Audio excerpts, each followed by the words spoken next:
আমরা জবান খুলতে পারিনি। আমরা নির্যাতিত।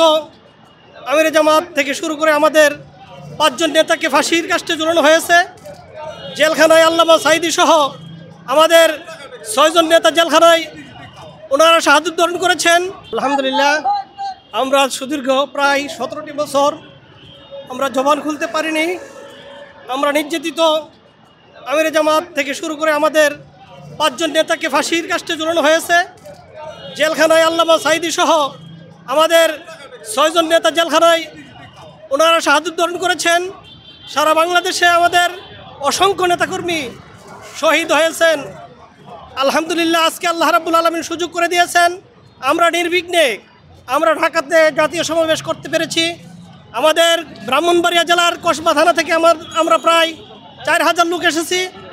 আমরা নির্বিঘ্নে আল্লাহর জমিনে আল্লাহর দিন বিজয়ের কথা বলবো। আমরা চাই এদেশে আল্লাহর আইন সত্যকের শাসন কায়েম হোক। এদেশের বান্ডেল থাকলে প্রতি সেনমানিতে টাকা বাঁচবে। বিকাশ সেনমানি বান্ডেল কিনে জিতুন প্রতি লেনদেনে। সাদা মুক্ত, সন্ত্রাস মুক্ত একটি দেশ আমরা যেন গড়তে পারি। দেশবাসীর কাছে আমরা সেই উদারতভাবে আহ্বান জানাই যে সকল দল দেখা শেষ, এবার ইনশাল্লাহ জামাত ইসলামী বাংলাদেশ, জামাত ইসলামের মাধ্যমে বাংলাদেশে একটি সুখী সমৃদ্ধশালী সোনার বাংলা করতে চাই। দেশবাসীর সহযোগিতা চাই। কি নিলেন এখান থেকে?